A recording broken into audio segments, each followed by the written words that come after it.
अक्षत जी, बहुत बहुत स्वागत एक बार फिर से अरुण पंडित शो में। हमने पिछली बार भी कहा था कि आप ज़रूर आएंगे और आपको आना, और आपने वो बात रखी हमारी ऑडियंस की। उसके लिए बहुत बहुत धन्यवाद। नहीं, हमने बात नहीं रखी। आप एस्ट्रोलॉजर हैं, आपने कहा आना पड़ेगा तो आना पड़ेगा। अक्षत जी, आज के हमने शो को डिज़ाइन मतलब सोचा है, अब देखिए क्या जाता है, वक्त बताएगा वो, कि हम आज महाभारत की उन बातों पे डिस्कस करेंगे जो कि बहुत ज़्यादा प्रचलित नहीं है। ठीक है। बहुत मोटा मोटा तो सब जानते हैं कि महाभारत में क्या हुआ, युद्ध हुआ, दुर्योधन थे, पांडव थे, कृष्ण थे। लेकिन बहुत सारी बातें, महाभारत एक महागाथा इसीलिए है क्योंकि उसमें बहुत कहानी, बहुत सारे ऐसे कैरेक्टर हैं। ऐसे कैरेक्टर भी हैं जो मतलब मैं तो शिशु मंदिर से पढ़ा हूँ, तो काफ़ी ज़्यादा इन डेप्थ भी पढ़ी है महाभारत। और दादी नानियों का भी बहुत बहुत धन्यवाद कि उन्होंने भी बहुत सारी कहानियाँ सुनाई, कथाएँ सुनाई। तो हम वहाँ से आज इस पूरे पॉडकास्ट को इस थीम पे रखने वाले हैं। ओके, तो आप कहाँ से शुरू करना चाहेंगे आप? सबसे पहले तो हम आपको ये बता दें, आपने जिक्र किया शिशु मंदिर का।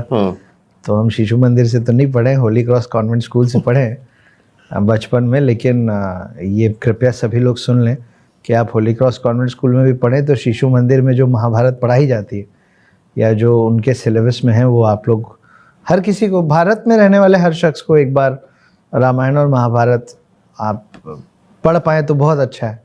नहीं तो कम से कम देखिए ढूंढ के। वो इससे फ़र्क नहीं पड़ता है कि आप किस समुदाय विशेष के हैं, लेकिन भारत की कहानी है, महाभारत है, तो इसलिए एक बार तो बनता है। और ऐसी बड़ी कम कहानियाँ या कथाएं होती हैं मतलब जो हमेशा अमर रहती हैं। और इवन आप टीवी में, मूवीज़ में भी देखेंगे तो हर 5 साल या 10 साल बाद एक बार वो एपिसोड आता है और वो रिवाइव करके चला जाता है, चाहे वो रामायण हो, चाहे वो महाभारत हो। तो इस कथा में, इस कहानी में ये है कि ये अमर हैं। इनके कैरेक्टर भी ऐसे हैं जो चिरंजीवी हैं इन कथाओं में, ठीक है, और ये कथाएं भी मेरे ख्याल से चिरंजीवी हैं। नहीं, अमर होने के साथ साथ मुझे लगता है कि ये हम लोगों की कोशिश होनी भी चाहिए कि ये कथा जीवन पर्यंत, हमारे जीवन पर्यंत और हमेशा अमर रहे। क्योंकि इस कथा में आप किसी भी प्रसंग को उठाएंगे ना, तो उसका आज के समय में, आज के परिवेश में भी उतना ही इम्पोर्टेंस और सिग्निफिकेंस बना हुआ है।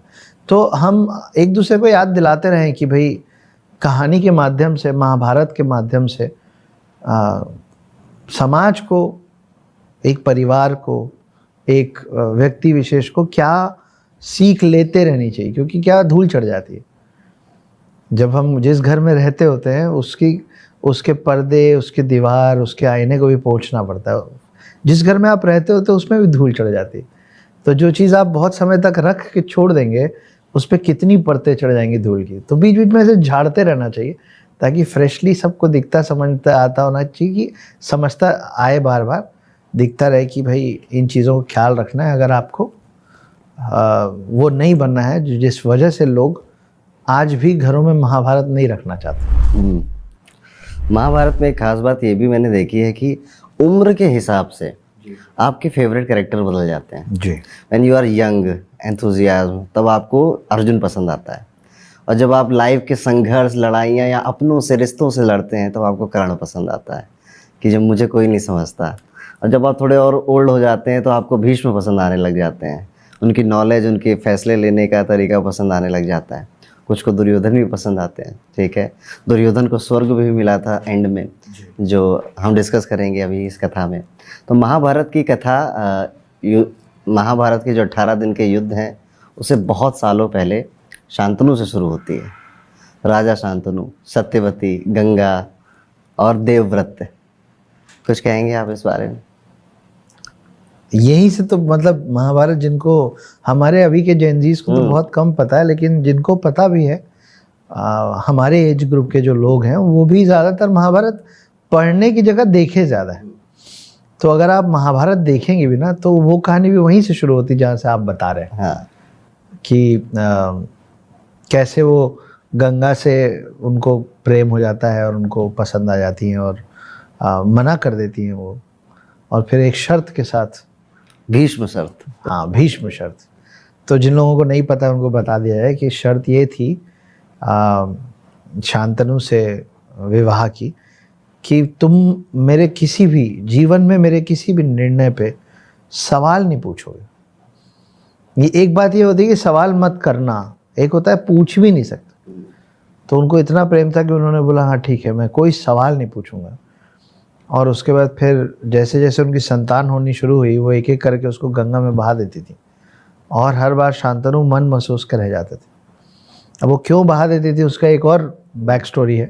अगर उतना लंबा हमारा डिस्कशन चला तो हम उसमें भी चले जाएंगे, लेकिन आखिरी बार जब शांतनु को इस बात को रोकते नहीं बना, भाई उसके बच्चे हैं आप, और आप खुद माँ हैं, आप एक एक करके उसको गंगा में बहा दे रही बच्चों को। तो जब नहीं रहा गया तो उसने एक दिन पूछ लिया, और जिस दिन उसने पूछा उस दिन वो गंगा उनको छोड़ के चली गई। और जिस बच्चे पे पूछा उस बच्चे को इन्हीं को उसके सुपुर्द करके गई, और वो बाद में बने गंगा पुत्र भीष्म पितामह। तो यहाँ से पूरे महाभारत की कहानी शुरू होती है, और यहाँ से शुरू होती है भीष्म पितामह की कहानी। भीष्म पितामह, उस समय तो उनका नाम भीष्म पितामह नहीं था जी, देवव्रत था उनका नाम। और देवव्रत को गंगा जी ने ही बोला था कि कुछ भी हो जाए तुम्हारे फादर तुम्हारे लिए सब कुछ है, ठीक है। और यहाँ से हमको बहुत बड़ी शिक्षा मिलती है कि आपके फादर जिनकी वजह से हम आते हैं, और ज्योतिष में भी ये बात बोली जाती है सूर्य के लिए, क्योंकि सूर्य को भी एक पिता की संज्ञा दी जाती है कि सूर्य या फादर आप इनके लिए जितना समर्पित रहेंगे उतना प्रसिद्धि प्राप्त करेंगे, ठीक है। तो सूर्य को इसीलिए फेम का भी प्लैनेट कहा जाता है, ठीक है। तो सारी चीज़ें लिंक हैं, कहीं ना कहीं कथाओं के माध्यम से हमको बताई जा रही हैं, ज्योतिष के माध्यम से बताई जा रही हैं। देवव्रत ने एक फिर उनके फादर जो शांतनु हैं उनको दूसरी महिला से प्यार होता है, सत्यवती से।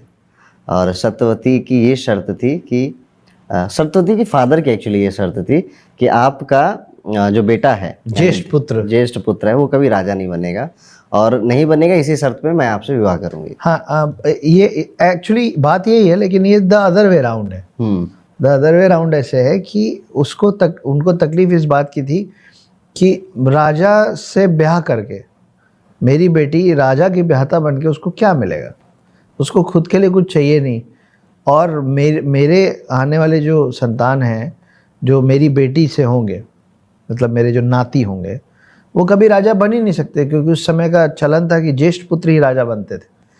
तो ये उन्होंने नहीं कहा था कि शादी की शर्त ये है, उन्होंने कहा था कि मैं इस वजह से आपकी शादी अपनी बेटी से नहीं कराऊं, क्योंकि मेरे जो आने वाली जो मेरी संतानें हैं, मतलब मेरे जो नाती हैं, वो लोग कभी राजा बन ही नहीं पाएंगे।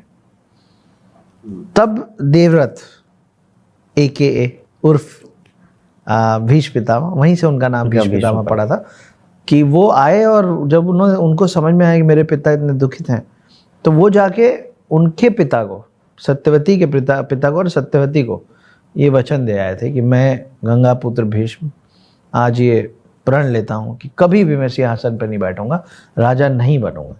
और इसी बात से खुश होके उनके पिता ने उनको ये क्या शब्द है, इच्छा मृत्यु का वरदान दिया था। तो वो उनको पिता से मिला था ये इच्छा मृत्यु का वरदान। और आप जो अभी कह रहे थे कि ये जो पिता की तरफ जिनका जो जितना ज़्यादा समर्पित रहेगा उसको उतनी ख्याति मिलेगी, उसमें एक बहुत बड़े नाम परशुराम भी। परशुराम वो थे कि जो अपने पिता के ऑर्डर्स पे अपनी माँ का गला काट दिए थे। करेक्ट। हालांकि बहुत अच्छा बैलेंस भी किए थे बाद में, कि वो पिता खुश होकर बोले थे मांगो क्या मांगते हो, तो अपनी माँ का ही जीवन और भाइयों का जीवन वापस मांग के सब वापस बैलेंस आउट कर देते, लेकिन मान गए थे। तो हाँ, तो ये कहानी असल में ऐसा है कि बाई चॉइस देवव्रत ने कहा था कि मैं कभी बैठूंगा नहीं सिंहासन में, और अगर यही है, आपको सिर्फ यही चाहिए, तो मैं सिंहासन त्यागता हूँ आजीवन। वहाँ से फिर इनकी शादी हुई थी। भीष्म पितामह के लिए मतलब ये भी कहीं कहीं वर्णन मिलता है कि अगर भीष्म पितामह इतने ज़्यादा वो ना होते कट्टर, तो शायद वो पांडवों की तरफ से लड़ते, ठीक है। और फिर पांडु आराम से वैसे भी जीतते कृष्ण की वजह से, लेकिन फिर शायद ये युद्ध ही ना होता, और भीष्म पितामह होने की वजह से पांडवों के साइड पे पांडवों को कभी वनवास भी ना जाना पड़ता, द्रौपदी का कभी चीरहरण ही ना होता। क्योंकि भीष्म पितामह जब कोर्ट यार्ड में थे इतने पावरफुल थे, क्योंकि उन्होंने राजा बनने की उन्हें ज़रूरत नहीं थी, उन्होंने सब बनाया था, तो वो किंग मेकर थे बेसिकली। तो किंग मेकर होने की वजह से ही है, बहुत ज़्यादा उनको पावर थी। बट एक प्रसंग आता है महाभारत में कि दुर्योधन ने जब ये हुआ कि अगले दिन दुशासन चीरहरण करेगा, हम इन्हें चौसर में हराएंगे, तो एक दिन पहले भीष्म पितामह को अपने घर का नमक खिलाया, ठीक है। और उस नमक में कहा जाता है कुछ मिलाया, कुछ मैजिक किया या XYZ, जिस वजह से जब कोर्ट यार्ड में सब कुछ हो रहा था, द्रौपदी चिल्ला रही थी, चीख रही थी, तो भीष्म पितामह चुप थे वहाँ पे। इसीलिए कहा जाता है कि मैंने तुम्हारा नमक खाया है, ठीक है। ओके। तो यहाँ से ये बात भी एक आती है। अदरवाइज भीष्म पितामह तो मेरे ख्याल से एक मॉरल है बहुतों के लिए कि एक पुत्र कैसा होना चाहिए, एक संरक्षक कैसा होना चाहिए, एक पितामह कैसा होना चाहिए। भीष्म पितामह के इसी कहानी में सबने बाहुबली देखी होगी, करेक्ट। तो वो कटप्पा वाला पॉइंट भी है। हाँ, नाइस। कि भीष्म पितामह ने ये बोला था कि मैं इस राज्य और इस सिंहासन के प्रति हमेशा लॉयल रहूंगा। और उस समय जो राजा थे वो धृतराष्ट्र थे, तो राजा के प्रति उनका जो वचन था, उस वचन से बंधे हुए वो किसी और का साथ नहीं दे सकते थे, उनको राजा का ही साथ देना था। इसलिए वो लगातार आखिरी तक धृतराष्ट्र को समझाने की कोशिश करते रहे कि पुत्र मोह छोड़िए और जो सही है वो कीजिए, लेकिन वो हुआ नहीं। तो बाद में हालांकि भीष्म पितामह ऐसा बोल नहीं पाएगी गलत किया तुमने शिवगामी, लेकिन कुल मिला के ये भी एक कारण था। और आपने जो नमक वाली बात बताई, इसी का एक्सटेंशन ये है कि जब बाद में कृष्ण 5 गांव मांगने आए थे कि 5 गांव दे दो पांडवों को, हम युद्ध नहीं करेंगे, उस समय दुर्योधन ने एक बहुत बड़ा महल बनवाया था, गेस्ट हाउस बनवाया था कृष्ण के रुकने के लिए। और कृष्ण ने उस समय यही बोल के उनको टाल दिया था कि यहाँ नहीं रुकूंगा, और जाके विदुर के घर में भोजन किए थे कि अगर यहाँ रुकूंगा तो तुम्हारा नमक खा लूंगा, तो फिर मैं उलझ जाऊंगा। क्या बात। उसके बाद आगे बढ़े तो सत्यवती के 2 पुत्र होते हैं, वीरवान और चित्रांगद जी, ठीक है। चित्रांगद एक गंधर्व के किसी युद्ध में मारे जाते हैं, उनका बहुत ज़्यादा वर्णन मिलता नहीं है महाभारत में। और वीरवान के 2 पुत्र होते हैं, पांडु और धृतराष्ट्र। करेक्ट। धृतराष्ट्र जन्म से ही अंधे थे और पांडु को इसी वजह से ही शायद राजा बनाया गया। पुत्र 3 हुए थे, और वो तीनों पुत्र जो थे वो वेद व्यास के थे। ओके जी। तो हुआ ये था कि एक 2 में से एक भाई का तो ज़्यादा वर्णन है नहीं, दूसरे भाई की 2 पत्नियां थी, नहीं सॉरी मैं गलत बोल गया, एक बड़े की पत्नी, एक दूसरे छोटे की पत्नी, और दोनों ही बच्चे नहीं जन पा रहे थे, मेल्स। तो बुलाया गया था वेद व्यास को। वेद व्यास दिखने में बहुत कुरूप थे, दिखते अच्छे नहीं थे। तो कुल मिला के वहाँ पे फिर 3 पुत्र हुए। पहले पुत्र जो हुए वो हुए धृतराष्ट्र। वो अंधे इसलिए पैदा हुए क्योंकि जब उनकी माँ का संभोग का वक्त आया तो वो क्योंकि इतने कुरूप दिखते थे तो उन्होंने आँख बंद कर लिया। क्योंकि उन्होंने आँख बंद कर लिया इसलिए उनका पुत्र जो था वो अंधा पैदा हुआ, वो धृतराष्ट्र बने। दूसरे पांडु थे, वो बहुत इनकम्प्लीट तरीके से ख़त्म हुआ, और जब तीसरी बार जाना था तो उन्होंने अपनी जगह पे दासी को भेज दिया, विदुर। तो दासी पुत्र विदुर जो हुए वो पिता का खून तीनों में सेम है, लेकिन माताएं तीनों की अलग अलग। ठीक। पांडु का भी वर्णन थोड़ा कम है। उनको एक श्राप मिला था कि आप जब संभोग करेंगे तो आपकी डेथ हो जाएगी जी। ठीक है। उनकी 2 पत्नियां कुंती, माद्री, करेक्ट। और 5 पुत्र वहां से संपन्न होते हैं, 6 होते हैं एक्चुअली, 6 होते हैं ठीक है, बट 5 पांडव होते हैं। पहला पुत्र कुंती सूर्य को याद करके, कुंती के पास भी एक वरदान था जो दुर्वासा ऋषि ने दिया था जी। जब कुंती के घर पे दुर्वासा ऋषि आए थे तो उन्होंने भोजन बड़ा अच्छा बनाया था, तो उन्होंने कहा था कि तुम्हें इच्छा पुत्र का वरदान है, ठीक है। तो आप जिन भी देवता की इच्छा करेंगे उस देवता के समान आपको एक पुत्र मिलेगा। तो अब यहाँ पर भी एक बड़ी अच्छी बात आती है निकल के कि सबसे पहले कुंती ने स्मरण किया सूर्य का। सूर्य का ही क्यों किया? और सूर्य के स्मरण से कर्ण पैदा होते हैं। तो कहा जाता है कि कुंती के कर्ण से कर्ण निकले थे, इसलिए उनका नाम ये पड़ गया, ठीक है। और एक चीज ये भी देखी जाती है जो कि वो सूर्यवंशी हुए इस हिसाब से, और जबकि श्री कृष्ण चंद्रवंशी थे। करेक्ट। तो सूर्यवंशी और चंद्रवंशियों में अलग अलग रखना जरूरी था। तो ये भी कहा जाता है विधि का विधान ही था कर्ण का जन्म होना। हम कर्ण पे अभी और बातें करेंगे, बड़ा इंटरेस्टिंग कैरेक्टर है यहाँ के। बहुत अच्छा, अच्छे कैरेक्टर। और उसके बाद पांडु बड़े होते हैं। हाँ, पिक्चर में आते हैं युधिष्ठिर, भीम, नकुल, सहदेव और अर्जुन, ठीक है। और इनको राजमहल में थोड़ा सा बचपन से ही देखा जाता है महाभारत में कि एक हीन भावना से देखा जाता है, क्योंकि पांडु के बाद धृतराष्ट्र राजा बन गया। धृतराष्ट्र के अंदर या उनके पुत्रों के अंदर एक बात ये आ गई कि राजा अब टेक्निकली तो पांडु थे, पांडु के बाद उनके बच्चों को बनना चाहिए था, करेक्ट, बट विधि के विधान ने बनाया धृतराष्ट्र को। राइट। अब कौन से बच्चे बनेंगे? वैसे आपके हिसाब से क्या सही होना चाहिए था? तो हम अभी आगे बढ़ जाएंगे ना, फिर माँ कुंती छूट जाएंगी। अच्छा ठीक तो है। हम आपको पहले कुंती से रिलेटेड एक कहानी बता देते हैं, नहीं तो हम दोनों ही बातचीत में ना वो बात रह जाएगी। ओके। अब मैं आपको सीधे लेके चलता हूँ कर्ण के वध के बाद, हम्म। कर्ण के देहांत के बाद। तो हुआ ये कि कुंती रो रही थी और युधिष्ठिर और बाकी चारों भाई, टोटल 5 पांडव पहुंचे, और उन सबको इस बात का टेंशन था कि कर्ण को हराना बहुत कठिन काम है। तो युद्ध में भी ऐसा हो रहा था कि वो मैंने पहले भी कहीं बताया है, पता नहीं आपको बताया है कि नहीं। तो क्या हुआ था कि अर्जुन का जो रथ था उसके सारथी तो कृष्ण थे, उनके ध्वज पे बैठे थे हनुमान, क्योंकि ये गए थे हनुमान से मदद मांगे। तो हनुमान बोले कि अगर मैं इस युद्ध में उतरूंगा तो धर्म युद्ध हो ही नहीं पाएगा, क्योंकि होने के पहले मैं ख़त्म कर दूंगा, इसलिए मैं सीधे सीधे, लेकिन आप मतलब नहीं उतरूंगा सीधे सीधे, पर आप मेरे दरवाजे आए तो मैं आपको खाली हाथ भी नहीं लौटाना चाहता हूँ। मैं आप जिस रथ के सारथी बनेंगे हे कृष्ण, मैं उसके ध्वज पे विराजमान हो जाऊँगा। तो अर्जुन के ध्वज में थे हनुमान और अर्जुन के सारथी थे कृष्ण। अब वो दिन आया जब कर्ण और अर्जुन का युद्ध शुरू हुआ। तो कर्ण तीर चलाते थे तो अर्जुन का जो रथ था वो 2-3 इंच पीछे जाता था, और अर्जुन तीर चलाते थे तो कर्ण का रथ 20 फुट पीछे चला जाता था। तो भी कृष्ण तारीफ करते थे कर्ण की, बोलते थे क्या मारा, देखो तुम्हारे रथ को पीछे कर दिया। अर्जुन और गुस्से में और ताकतवर तीर निकाल के चलाते थे, इस बार और पीछे।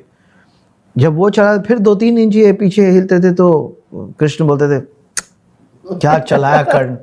तो अर्जुन के साथ रहा है हमेशा से, अर्जुन को ईर्ष्या की परेशानी रही।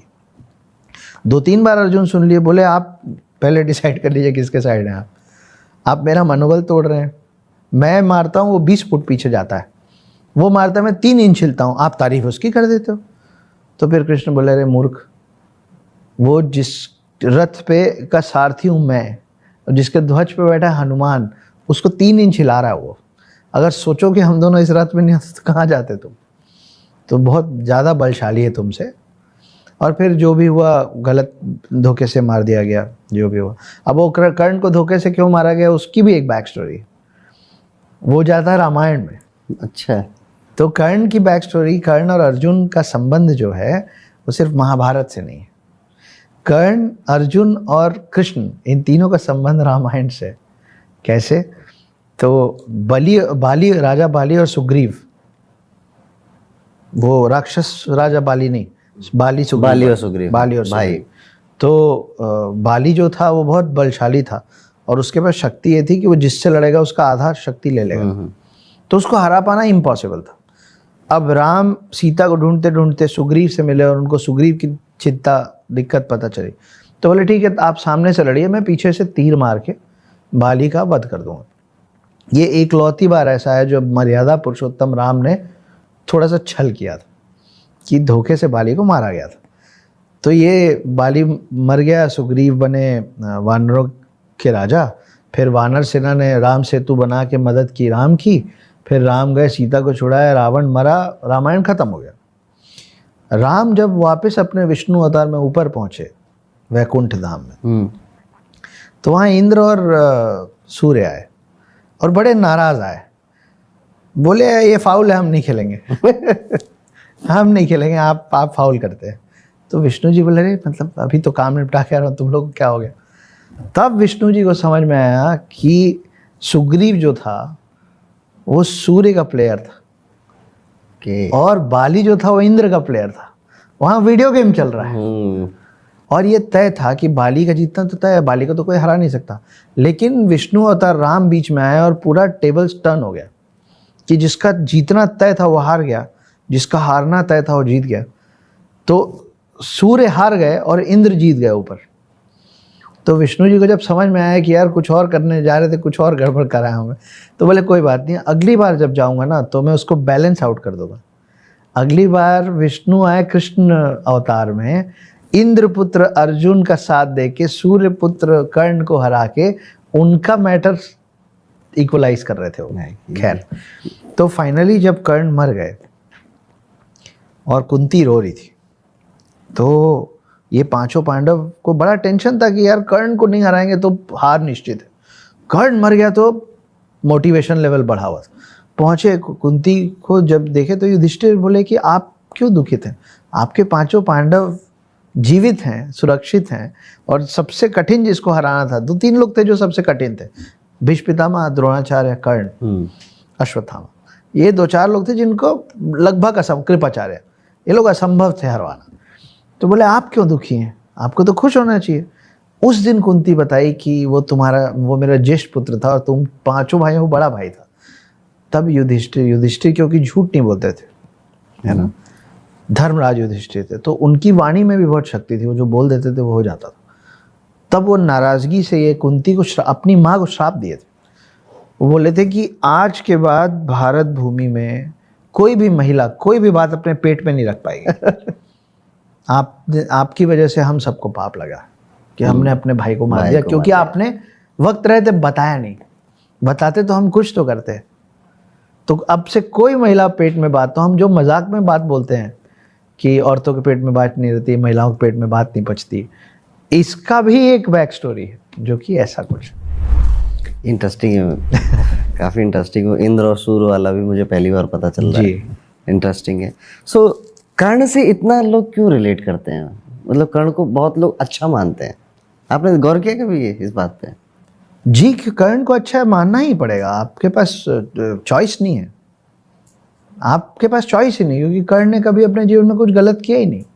अगर आप ये देखेंगे, अगर आप ये कहेंगे कि कर्ण कौरवों की तरफ से लड़ रहे थे या कर्ण दुर्योधन का साथ दे रहे थे, तो उनके धर्म का हिस्सा तो यही है ना।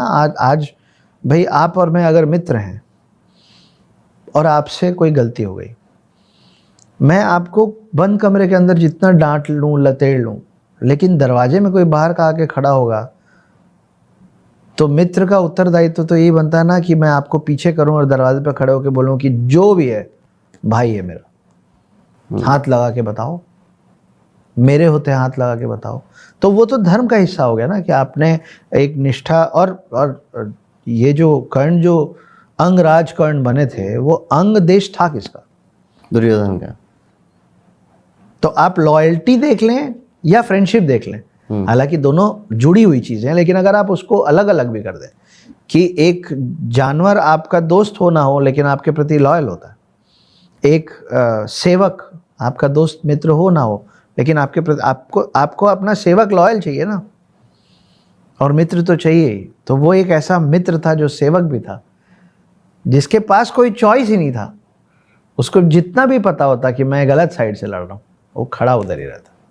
आप कितनी भी बड़ी गलती करके आ जाइए, अगर मैं आपका मित्र हूँ तो आपके आगे मैं खड़ा ही रहूँगा, भले अंदर मैं आपको समझाता रहूँगा कि गलत हो रहा है। तो उनके साथ जितना कुछ गलत कर्ण के साथ हुआ है जीवन भर, और इतना बड़ा दानवीर की शरीर से चिपका हुआ कवच को नोच के दे दिया मांगने पे, ऐसा कौन? क्योंकि इंद्र ने ही मांगा था ये कवच। हाँ। क्योंकि इंद्र जानते थे जब तक कवच कुंडल रहेगा सूर्य का कर्ण के पास तो कर्ण हार नहीं सकता, अर्जुन हार जाएगा। अर्जुन हार जाएगा। तो अपने पुत्र को बचाने के लिए इंद्र ने ये छल किया है। तो इंद्र और सूर्य वाली स्टोरी देखिए, फिर आ गए वापस। और एक जब कर्ण की डेथ हो गई थी, जब कर्ण वहां पे तीर लग गए तो धाराशाही हो गया था, इवन तब भी श्री कृष्ण एक ब्राह्मण का वेश बनाकर जाते हैं एक लास्ट परीक्षा लेने, और वो कहते हैं कि भिक्षाम देहि। अब कर्ण कहता है अब तो मैं मर रहा हूँ यार, अब कहाँ से कुछ दूँ? तो उसका एक दांत सोने का था, तो उसने ईंटे से अपना दांत तोड़ के खून निकाल के वो दांत दे दिया ब्राह्मण को।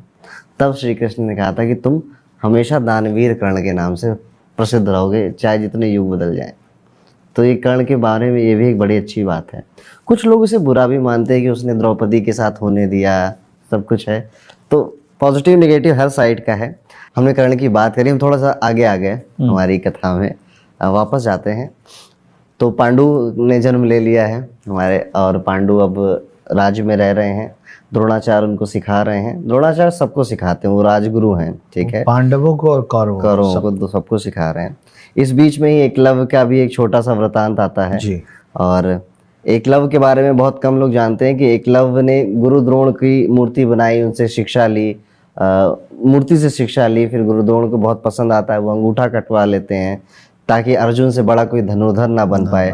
लेकिन इसके बाद भी एकलव्य 4 उंगलियों से बहुत बड़े धनुर्धर बनते हैं और अंत होता है उनका, श्री कृष्ण उनका वध करते हैं एकलव्य का, जो कि एकदम महाभारत के एंड में, क्योंकि वो कौरवों की तरफ से लड़ रहे थे, तो एज अ धर्म वो भी उन्होंने श्री कृष्ण ने किया। तो बहुत कम लोग जानते हैं कि श्री कृष्ण ने ही एकलव्य का वध किया था आगे चलकर। तो पिक्चर में आती है द्रौपदी जी। फिर आप बताइए।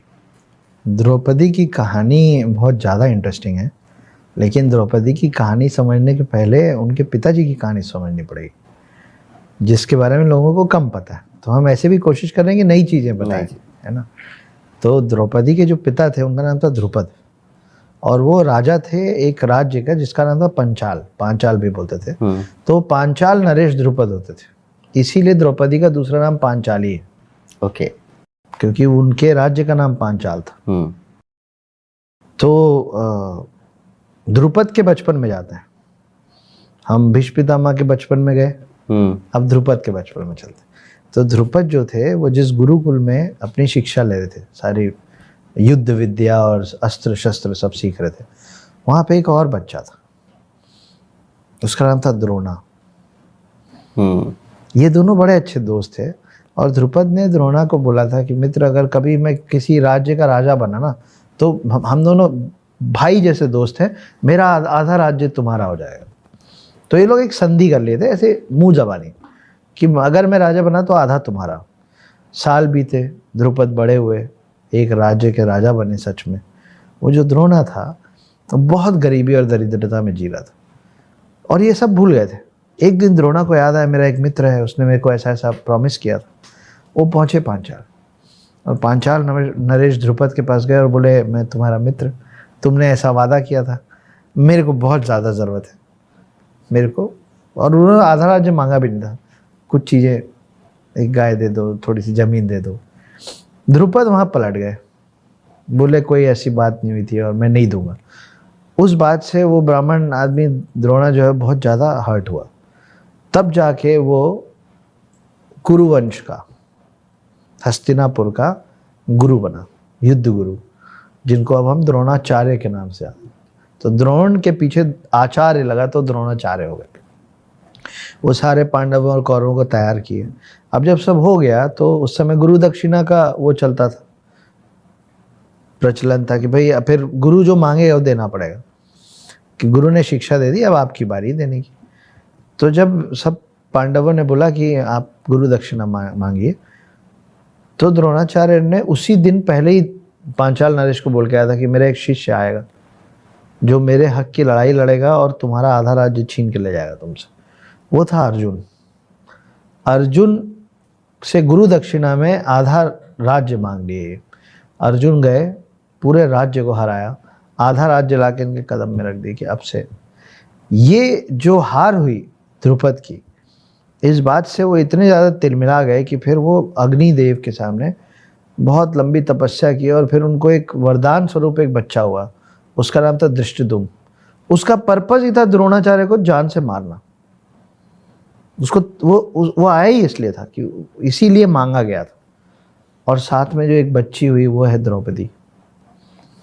तो द्रौपदी की फिर शादी अर्जुन से हुई, 5 भाइयों से में बटी, लेकिन शादी अर्जुन जीते थे। और जब अर्जुन जो मछली की आंख वाला सिनारियो है, तो पता नहीं था लोगों को कि अर्जुन है, क्योंकि नहीं पता था ना, ब्राह्मण वेश में आए थे, ब्राह्मण वेश में गए थे। लेकिन वहां पे दृष्टिद्युम्न ही था जो सबसे पहले पहचाना था कि ये अर्जुन है और मेरे को अपनी बहन को यही भेजना है। ओके। तो फिर वहाँ सोची समझा थॉट था। तो वहां पे ये पहुंची, क्योंकि इनकी अर्जुन कौन है? अर्जुन कुरुवंश। द्रुपद का आखिरी आधा राज्य छीन के और हरा के कौन ले गया? अर्जुन ले गया। तो आपका सीधे एनिमी तो वो हो गया ना। तो आप क्या चाहेंगे कि मेरा राज्य खराब किया, मैं इनको बांट दूंगा, मैं इनको बर्बाद कर दूंगा।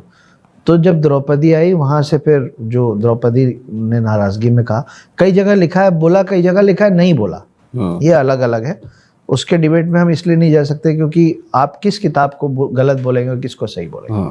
तो जो दिखाया बताया ज्यादा सुनी बात है वो ये है कि द्रौपदी ने गुस्से से मजाक उड़ा के एक दिन बोल दिया दुर्योधन को कि अंधे का बेटा अंधा। और उस बात से फिर जो चीजें हुई, फिर वो चीरहरण तक बात पहुंची, फिर पासे चले गए। उसके बाद फिर जो भी हुआ। फिर फाइनली महाभारत में धृष्टद्युम्न के हाथ द्रोणाचार्य का वध हुआ। वध तो नहीं बोलेंगे, वध थोड़ा सा नेगेटिव हो जाता है, पर द्रोणाचार्य को मारने वाला फिर फाइनली धृष्टद्युम्न ही बना। और उनको मारा कैसे गया उसकी अपनी एक कहानी की, अश्वत्थामा हतोहता। तो अश्वत्थामा थे द्रोणाचार्य के पुत्र जिनमें असीम शक्ति थी, और द्रोणाचार्य जिसने सब पांडवों और कौरवों को इतना स्ट्रांग बनाया, वो सोचिए अपने पुत्र को क्या बना के तैयार किए होंगे। तो अश्वत्थामा को हरा पाना वॉज नेक्स्ट टू इम्पॉसिबल। तो फिर कृष्ण चाल चले। कृष्ण बोले द्रोणाचार्य जब तक अपना अस्त्र शस्त्र रखेंगे नहीं, उनको हराना पॉसिबल नहीं। उनको हराने के लिए क्या किया जाए? पुत्र मुंह में डालो इसको, बुजुर्ग है, अब एकलौता बेटा है, उससे बहुत प्रेम है। अब कई 100 किलोमीटर में युद्ध चल रहा था, कौन किस कोने में लड़ रहा है पता नहीं। तो कृष्ण ने भीम से कहा कि उस फलाने हाथी को जान से मार दो, क्योंकि उस हाथी का नाम अश्वत्थामा था। तो वो बोलते हैं ना कि चोरी नहीं की, हेरा फेरी की। तो पूरी बात झूठ भी नहीं थी कि अश्वत्थामा हतोहता। तो उस हाथी को मार दो। और बाकियों को बोला जैसे ही हाथी मरेगा तो एक अफवाह फैलाओ कि अश्वत्थामा हतोहता, अश्वत्थामा हतोहता। तो भीम ने जैसा आदेश दिया गया था, हाथी को मारा। और यहाँ सब बिगुल इगुल बजा के शंख वंख फूंक दिए जीत का। क्योंकि उस समय ऐसा होता था कि जब भी कोई बहुत बड़ा योद्धा गिरता था तो गिराने वाला साइड शंख बजाता था। जब अभिमन्यु मरा था तो भी सब शंख बजाए थे। तो पांडवों को पता चला था कि हमारा कोई तो गया। खैर, तो द्रोणाचार्य को लगा कि मेरा एक तो मेरा पुत्र, ऊपर से one of my best students, हो ही नहीं सकता कि उसको कोई मार दे, भीम मार दे, नहीं हो सकता। लेकिन सब बोल रहे हैं, अफवाह फैली हुई है। तो द्रोणाचार्य बोले कि एक ही आदमी जो झूठ नहीं बोलता है, धर्मराज युधिष्ठिर। अगर धर्मराज युधिष्ठिर बोल देगा कि अश्वत्थामा मारा गया तो मैं मान लूंगा कि मारा, बाकी उसके मुंह के अलावा मैं कृष्ण की भी बात नहीं मानूंगा। तो वो अपना रथ दौड़ाए युधिष्ठिर की तरफ, और युधिष्ठिर से पूछे कि हे युधिष्ठिर, क्या ये सत्य है कि अश्वत्थामा मारा गया? अब कृष्ण को लगा कि ये सत्य, मतलब ये तो सत्य ही बोलेंगे, धर्मराज झूठ नहीं बोलेंगे, और ये सच बोलेंगे तो मेरा पूरा प्लान फेल हो जाएगा। तो उन्होंने बाकियों सबको बोला कि जब मैं इशारा करूंगा तो सबके सब एक साथ शंख बजा देना। अब युधिष्ठिर बोलना चालू किया, और युधिष्ठिर बोले कि जी द्रोणाचार्य, हे गुरुवर, ये सत्य है कि अश्वत्थामा मारा गया, मगर जो मारा गया वो अश्वत्थामा आपका पुत्र नहीं, एक हाथी है। वो जो मगर शब्द आया ना, उस समय कृष्ण ने बोला सबको शंख बजा दो, शंखनाद कर दो। तो सब शंखनाद कर दिए। तो द्रोणाचार्य ने आधी लाइन सुनी कि हे गुरुवर, ये सत्य है कि अश्वत्थामा मारा गया, मगर जो अश्वत्थामा मारा गया वो हाथी, वो सुने ही नहीं। इसीलिए आज भी बोला जाता है कि आपके और मेरे काम का जो लाइन है ना, वो बट के बाद ही होता है। लोग ऐसे बोलते हैं ना कि आप बहुत अच्छी बातें करते हैं, लेकिन मगर जो मगर आता है ना, आपके और मेरे का, अगर हम आलोचना सुनने को तैयार हैं और अगर हम अपने आप में सुधार करना चाहते हैं तो हमको बट, मगर, लेकिन, इसके बाद का ही स्टेट। मैं फिल्में भी लिखता हूँ, तो मेरी कहानी लोग सुनते हैं, बोलते हैं अक्षत बहुत ही अच्छी कहानी यार, मज़ा आ गया सुन के, हम चाहते हैं कि हम इस फिल्म को बनाएं। लग रहा है ना सब करेक्ट जा रहा है। उसके बाद एक वर्ड आता है मगर, इस वजह से वो नहीं बन पाई। मेरे काम का तो ये ना कि फिलहाल ये आदमी मेरी ये कहानी नहीं ले रहा है, बाकी सब कोई काम का है नहीं।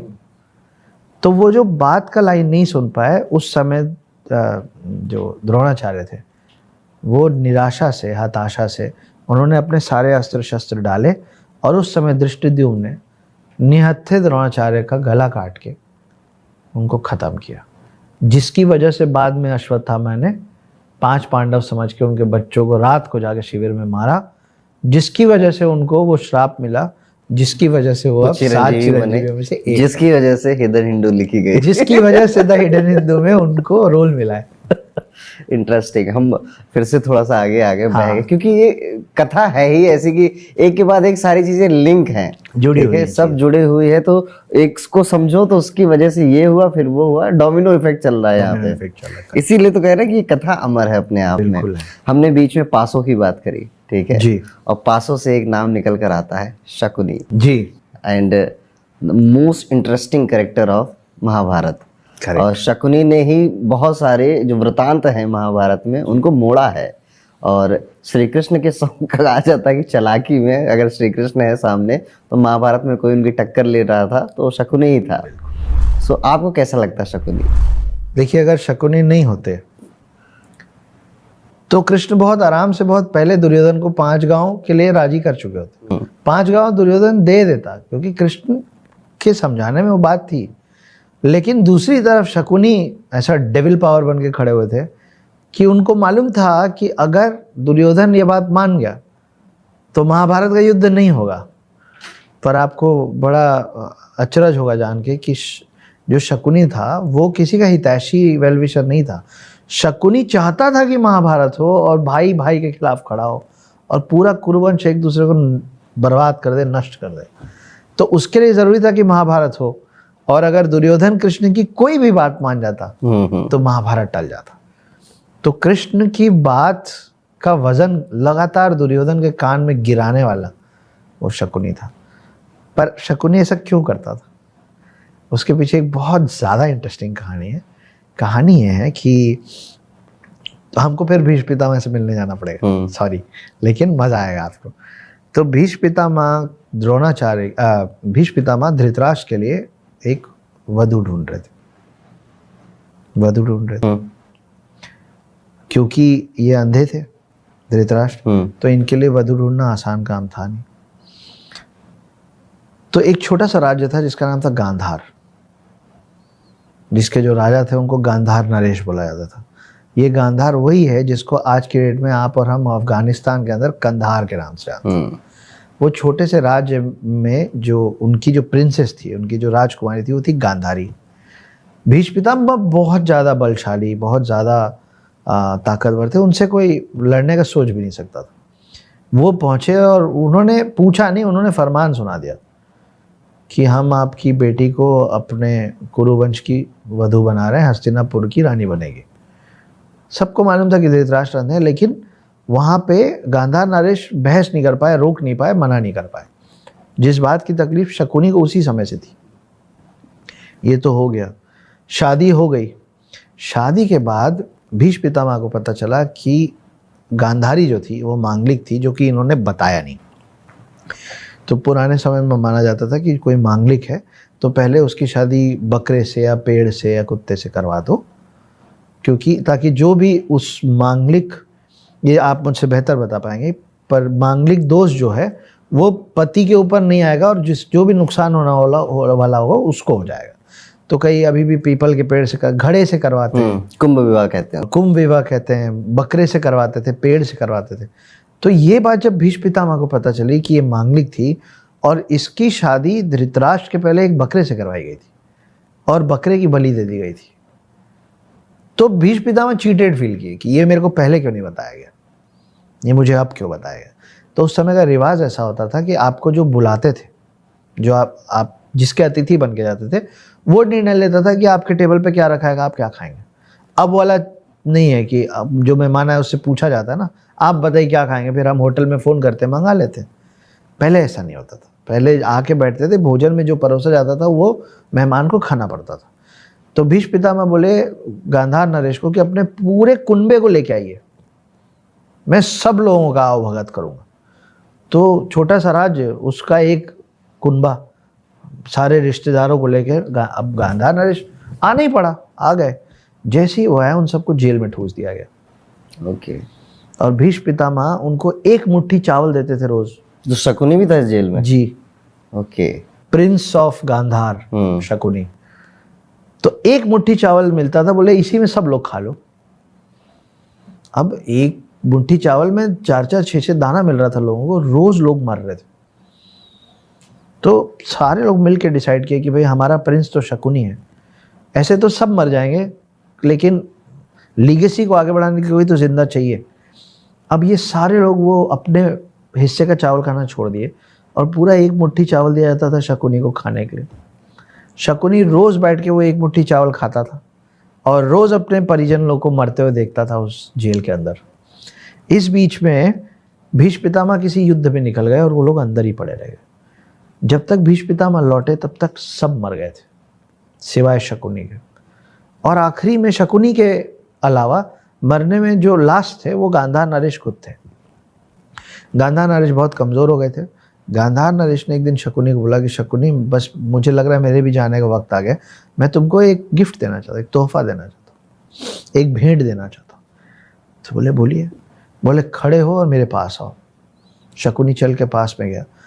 गांधार नरेश के शरीर में जितनी शक्ति बची थी पूरी शक्ति को अपने पैर में डाल के अपने ही बेटे के घुटने में इतनी जोर से लात मारे कि उसका घुटना टूट गया। शकुनी दर्द से कराहने लग गया और बोला ये क्या किया। बोले तुम इतने बड़े अय्याश हो कि जब तुम यहाँ से निकलोगे ना, थोड़े दिन में तुम वही राजपाट और बाकी सब, तुमको जुआ खेलने का इतना शौक, मदिरा पान का शौक, तुम भूल जाओगे कि यहाँ इतने समय इस जेल के अंदर क्या हुआ था। मैंने तुम्हारा घुटना तोड़ दिया। अब जब तुम चलोगे ना तो हर कदम में तुमको याद आएगा कि यहाँ हमारे साथ क्या हुआ था, क्योंकि अब तुम जीवन भर लंगड़ा के चलोगे। और रही बात उस भेंट की जो मैंने तुमसे प्रॉमिस किया था, बस मैं मरने वाला हूँ। मैं जब मर जाऊँगा ना तो मेरे जो शरीर की हड्डियाँ होंगी उसका अस्थि विसर्जन मत करना। उन हड्डियों से बनवाना 2 पासे। और ये जो तुम्हारा घुटना तोड़ा है ना मैंने, उसके एवज में तुमको ये शक्ति दे रहा हूँ कि उस पासे में तुम जो चाहोगे वही आएगा। तो तुमको जुआ खेलने का शौक है ना, वो पासे तुमको कभी हारने नहीं देंगे। इसीलिए आप कभी भी महाभारत देखेंगे ना तो शकुनी ऐसे ऐसे ही करता रहता है, उस पासे को चेंज नहीं करता। वो पासा उसके पिता के हड्डियों से बना हुआ था। और जब फिर शकुनी निकला, और इसीलिए आप शकुनी को देखते हैं, शकुनी हमेशा लंगड़ाता रहता है। उसके पिता ने उसका पाँव तोड़ा था। तो पहली प्रॉब्लम शकुनी को कि मेरी बहन गांधारी को एक अंधे से ब्याह दिए, तो कुरुवंश से चिढ़। उसके बाद भीष्म पितामह ने क्या किया, तो भीष्म पितामह समर्पित थे कुरुवंश पे ना, तो बोले ये जिसके प्रति समर्पित है ना, मैं उस पूरे राज्य को अकेला तबाह कर दूँ। लेकिन शक्ति से तो कर नहीं सकते थे, कुरुवंश बहुत। तब वो धीरे धीरे करके दुर्योधन के करीब आए और दुर्योधन का कान भरते भरते भरते भरते और धृतराष्ट्र को भी समझाते थे। उन लोगों को तैयार किया, वो पूरा बिसात बिछाया महाभारत का, जिसमें एक तरफ कृष्ण, पांडव और बड़े बड़े योद्धा, और दूसरी तरफ कौरव और कर्ण और भीष्म पितामह और द्रोणाचार्य और कृपाचार्य, खुद शकुनी, ये सब एक तरफ। तो महाभारत एक कथा बदले की भी है। बदले की ये देखिए ना, आप पीछे जितने पीछे से हम बात कर रहे हैं ना, हर चीज़ जो महाभारत में हुआ है ना, वो एंड ऑफ स्टोरी है। वो 18 दिन क्लाइमेक्स है सिर्फ। एक फिल्म की, एक कहानी का क्लाइमेक्स 18 दिन ही हमको पता है लेकिन हर क्लाइमेक्स से पहले फिल्म का पहला सीन होता है ना, जहाँ पृष्ठभूमि सेट की जाती है, एस्टैब्लिशमेंट ऑफ कैरेक्टर्स होता है कि कौन क्या कर रहा है और क्यों कर रहा है। तो शकुनी जो कर रहा था वो इसलिए कर रहा था। और अगर पांडव हार जाते और कौरव जीत जाते, ये कहा गया ना कि विनर्स राइट दी हिस्ट्री, जो जीतता है वो हिस्ट्री लिखता है। अगर सेकेंड वर्ल्ड वॉर में जर्मनी जीत गया होता तो आज हम हिटलर के बारे में अच्छा पढ़ रहे होते। मानते हैं ना आप? अगर पांडव हार जाते और कौरव जीत जाते तो आज आप और मैं कृष्ण की जगह शकुनी की पूजा करते होते, और शकुनी को वो स्थान मिलता जो कृष्ण को मिला हुआ है। क्योंकि कृष्ण की बराबरी यहाँ से अगर कोई कर पा रहा था पूरे महाभारत में तो इकलौता शकुनी था। Interesting, very interesting. काफ़ी नया मुझे भी आज आपसे सुनने को मिला है। हम फिर से थोड़ा सा महाभारत के और पहलुओं पे जाते हैं। एक बड़ी अच्छी प्रसंग है, चक्रव्यूह का प्रसंग जी, ठीक है, और अभिमन्यु का प्रसंग। तो होता ऐसे है कि शायद युधिष्ठिर को मारने का प्लान था कि युधिष्ठिर को मारेंगे, तो एक चक्र बनाया जाता है। उस चक्र की संरचना कुछ इस तरह से थी कि जो बाहरी साइड में लोग रहेंगे वो सैनिक हैं, और उसके अंदर साइड में 2 लेयर रहेंगी जिसमें धनुर्धर हैं, घुड़सवार हैं, और एकदम बीच में जो कौरव सेना के सबसे बलशाली योद्धा हैं वो खड़े रहेंगे। और ये चक्रव्यूह घूमता रहता था, ठीक है। आप अगर इधर से अटैक करोगे तो क्या होगा कि आगे से ये गोला पीछे से आके आपको कवर कर लेगा ताकि आप अकेले पड़ जाओ। करेक्ट। और आपको लड़ते लड़ते लड़ते, तो कई लोग आए वैसे तो इसमें इसको तोड़ने के लिए, पर वो दूसरी लेयर में हार गए, कोई तीसरी लेयर में हार गए।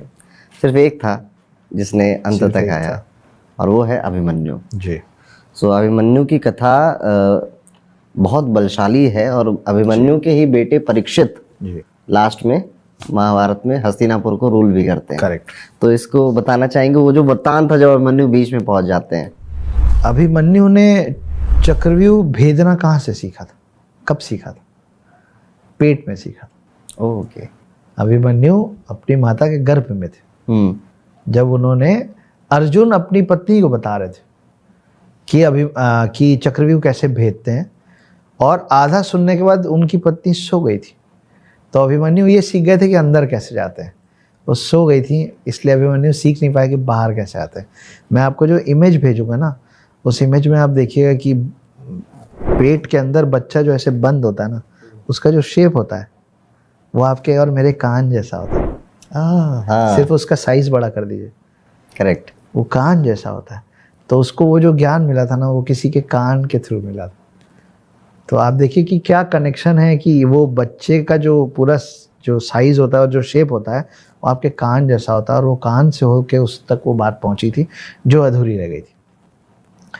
तो अभिमन्यु इस तरीके से सीख तो गए थे, तो तोड़ते ओड़ते घुस गए थे अंदर, बहुत अच्छे से लड़े भी थे। लेकिन कोई कितना भी बलशाली हो, अकेले कब तक लड़ेगा?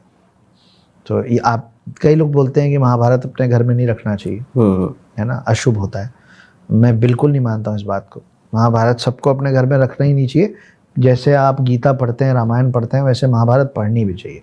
ये तो आपके बुद्धि और आपके विवेक पर निर्भर करता है कि आप महाभारत में क्या पढ़ के उससे अपने साथ क्या लेके जाते हैं। क्योंकि अगर वो महाभारत ही बुरा होता तो फिर वो इतनी बड़ी महागाथा बनती नहीं। तो ये तो बिल्कुल गलत है कि महाभारत के अंदर ही, गीता महाभारत के अंदर का ही हिस्सा है ना। तो आप आधी चीज़ कैसे पढ़ रहे हैं, आपको पूरा पढ़ना पड़ेगा। तो अभिमन्यु पहुंच तो गए अंदर, और अभिमन्यु जो अकेले हारे, उससे आपको और मेरे को उसमें भी एक छोटी सी सीख मिलती है। 7 महारथी थे जिन्होंने उनको घेर लिया, मिल के मारा एक बच्चे को, ठीक है। और इसमें कर्ण भी था, दुर्योधन भी थे, और भी 5 लोग थे। और लोग कह रहे थे कि छोड़ दो, मना कर दो, छोड़ दो, बच्चा है, ठीक है। लेकिन दुर्योधन ने कहा नहीं, नहीं छोड़ना है मुझे, ठीक है। तो अंत में अभिमन्यु रथ के पहिए से लड़ रहे थे जी। उनकी एक फोटो भी आती है जिसमें वो रथ का पहिया उठा के, मतलब कि इंसान को पता है मौत सामने खड़ी है, पर यार हारना नहीं है, जाएंगे भी तो शान से जाएंगे। पर आप ये भी देखिए ना कि कोई कितना भी बलशाली हो, ये आपके मेरे हर किसी के लिए है कि अकेला कोई नहीं जीत सकता। आपको आपके साथी, आपके लोग, आपका समुदाय, आपका समाज, आपका धर्म चाहिए। इस कथा में फिर कर्ण फिर से रोल में आता है जी। कर्ण कहता है कि तुम लोग मत मारो, ये अर्जुन मेरा दुश्मन है और ये अर्जुन का बेटा है, तो इसे मैं मारूंगा। जबकि कर्ण की जो भावना थी वो ये था कि पेनफुल डेथ नहीं देनी है, इसको तुरंत खत्म करना। तो जाते हैं, कान में बोलता है, ये पुत्र मैं धर्म से बंधा हुआ हूँ, मुझे करना है, तुम बहुत अच्छा लड़े और तुम्हें हमेशा वीर अभिमन्यु के नाम से जाना जाएगा। और फिर वो खंजर भोगता है अभिमन्यु को, और अभिमन्यु का एंड होता है यहाँ पर। क्योंकि कर्ण को पता था कि वो उसका भतीजा है। हाँ। पांडवों को नहीं मालूम था कि कर्ण बड़े हैं, लेकिन कर्ण को पता था कि वो 5 छोटे हैं। कर्ण से ही एक वो बात याद आई कि अभी भीष्म पितामह, कर्ण के क्योंकि गुरु थे वो परशुराम, और परशुराम और भीष्म पितामह जी के भी युद्ध हुआ था जी।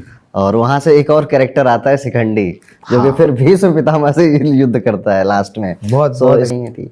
तो एक राज्य में वो हो रहा था, स्वयंवर हो रहा था। तो वहां जाते हैं। अब जब भीष्म पितामह पहुंचते हैं तो सब लोग सोचते हैं यार ये क्यों आए, तो शादी करेंगे नहीं। पर वो आते हैं, वो उसमें पार्टिसिपेट करते हैं, सबको, सभी राजाओं को हराते हैं, और तीनों कन्याओं को, अंबा, अंबिका, अंबालिका को लेके चले आते हैं। अब अंबिका और अंबालिका की तो शादी हो जाती है, फिर ये दोनों मना कर देते हैं कि पितामह बस हो गया, अब एक ही शादी बहुत है अपने लिए, ठीक है। तो वो अंबा से कहते हैं कि तुम किसी से प्रेम करती थी ना, तुम उसके पास वापस चली जाओ। शायद अंबा कहती है भीष्म पितामह से कि मैं किसी से प्रेम करती हूं। कहती है भीष्म पितामह से कि मैं किसी और राजा से प्रेम करती हूँ। उस राजा का नाम था राजा सालवा। ओके। राजा सालवा। तो भीष्म पितामह उनको भेज देते हैं। जब भेज देते हैं तो वहाँ सालवा उनको एक्सेप्ट नहीं करता कि मतलब ये मेरे राज धर्म के खिलाफ है कि जो जीत के लेके गया है मैं उसकी चीज़ कैसे ले सकता हूँ, तो तुमको वापस जाना पड़ेगा। तो अंबा वापस आती है भीष्म पितामह को कि मेरे को अपनाइए। तो भीष्म पितामह बोलते हैं मैं तो प्रण से बंधा हुआ हूँ, मैं तो ब्रह्मचार्य ले चुका हूं, नहीं करूंगा शादी। बोले फिर लेके क्यों आए थे? करना पड़ेगा। बोले नहीं करूंगा शादी। तो इस शिकायत को लेके अम्बा जाती है परशुराम के पास। परशुराम कौन है? परशुराम भीष्म पितामह के युद्ध गुरु हैं। उनको युद्ध नीति और पूरे अस्त्र शस्त्र सिखाने वाले खुद परशुराम। परशुराम को लगता है ये इस लड़की के साथ गलत हो रहा है।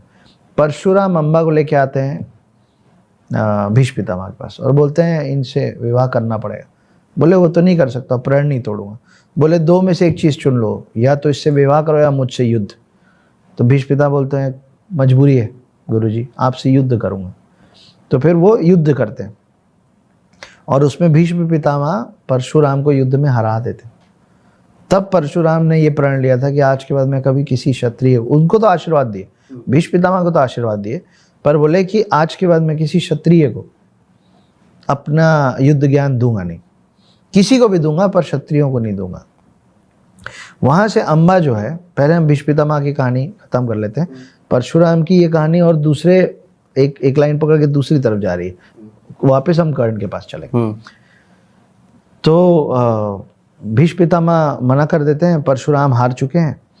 अम्बा को अभी तक न्याय नहीं मिला है। अम्बा जाती हैं पूजा पाठ करके और तपस्या करके शिव से मिलती हैं और शिव बोलते हैं कि अगले जन्म में तुमको इसका बदला लेने का मौका मिलेगा। अम्बा अगले जन्म में शिखंडी बन के पैदा होती है। और बैक स्टोरी है कि वो पैदा, तो उनको पैदा होना था लड़की, वो पैदा हो गए लड़का, है ना। फिर वो यक्ष से अपनी आत्मा चेंज किए और उन्होंने एक मेल का वो, मतलब वो किन्नर जैसे थे, आधे आधे थे। और भीष्म पितामह का प्रण ये था कि मैं कभी किसी महिला पे शस्त्र नहीं उठाऊंगा।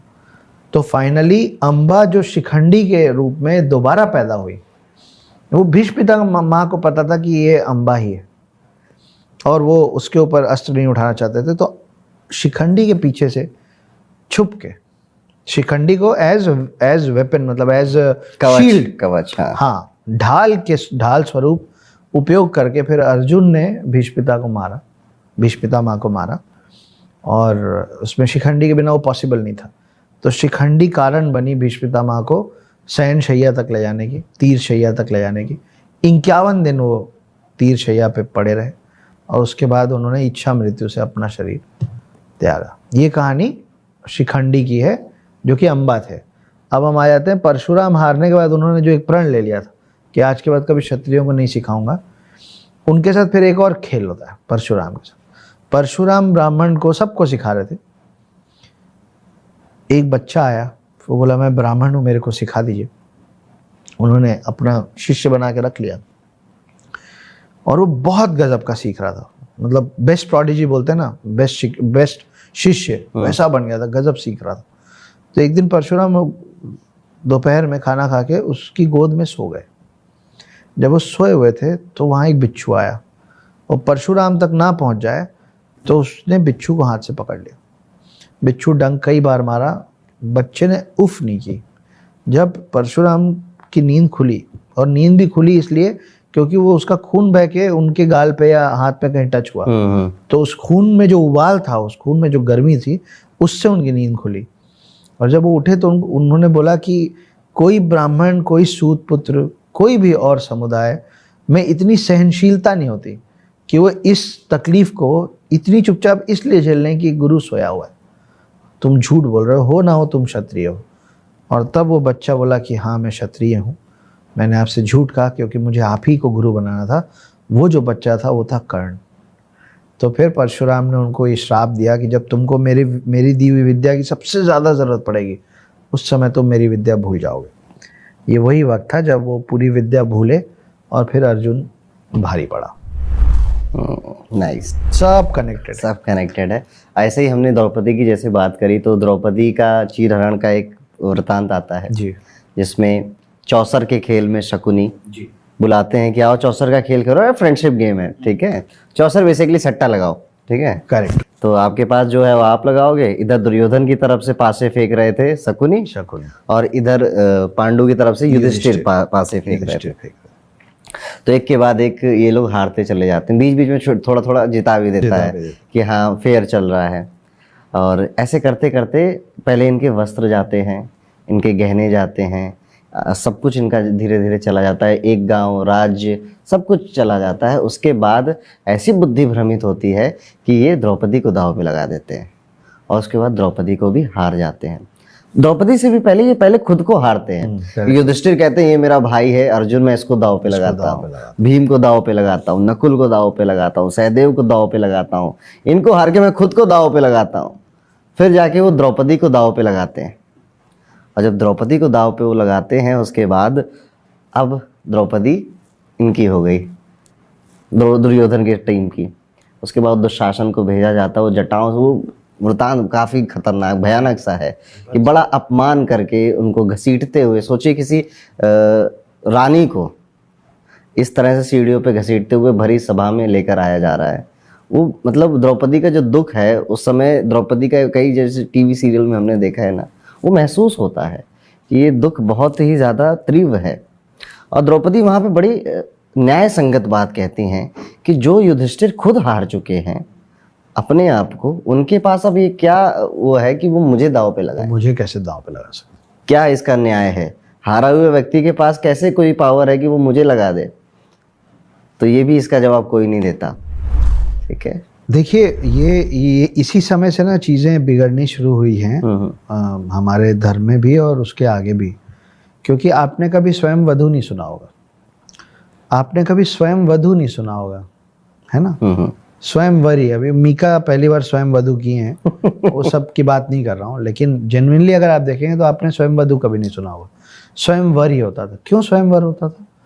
हमारी महिलाओं को हमसे ज़्यादा शक्ति और हमारे ऊपर शुरू से रखा गया है। तो आप देखिए अंजनी पुत्र, है ना, यशोदा नंदन, देवकी नंदन, गंगा पुत्र, गंगा पुत्र। तो पहले के लोग शादी के पहले के इंसान, पहले के मर्द, है ना, मर्द तो बाप रे ऐसा लगता है पता नहीं क्या, लेकिन वो शादी के पहले अपनी माँओं के नाम से जाने जाते थे। उस समय hello my name is Akshat Gupta son of Shri Ajay Gupta नहीं होता था, उस समय उर्मिला पुत्र अक्षत गुप्ता होता था। ठीक है, और यही लोग शादी के बाद अपनी पत्नियों के नाम से जाने जाते थे। गौरी शंकर, सिया राम, राधे श्याम, लक्ष्मी नारायण, ये सब की पत्नियों का नाम। तो महिलाएं शादी के पहले माएँ और शादी के बाद पत्नियां, इन दोनों को हम लोग अपने आगे रखने का हमारा कल्चर रहा है। अपने से आगे रखने का मतलब सम्मान देने का कल्चर रहा है ना। तो ये जो उसमें हुआ, उसमें जो द्रौपदी सवाल कर रही हैं वो सही कर रही हैं कि भाई स्वयंवर हुआ था ना, मैंने तुमको चुना था। तो अगर मैं कहीं गया हूँ, मैं बहुत ख़राब एग्जाम्पल देता हूँ, इस पर ट्रोल होऊंगा, मेरे को कोई फ़र्क नहीं पड़ता है। मैं जाके अगर ये कप खरीद के लाया हूँ किसी दुकान से, तो ये मेरा कप हुआ कि मैं इस कप का हो गया? ये मेरा कप हुआ ना, ट्रॉफी, है ना। तो जब स्वयंवर हुआ और एक लड़की ने एक वर चुना, तो वो वर उसका हुआ कि वो उस वर की हो गई। डीप है काफी, हो ही नहीं सकता। करेक्ट। मैं कप जीता तो कप मेरा हुआ ना, पर मैं वधू जीतता नहीं था, वधू चुनती थी अपना वर, प्रोडक्ट नहीं है ना, लिविंग बीइंग। तो वो जो चीज़ हुई ना, वहीं के बाद से ये सब। और ये जो वेस्टर्न कल्चर में अब हम सीख गए हैं, all thanks to holy cross convent school, कि अक्षत गुप्ता सन ऑफ, तो सन ऑफ तो होता ही नहीं है। और ठीक है, धीरे धीरे हम ऐसे से वैसे हुए थे, अब हम वैसे से।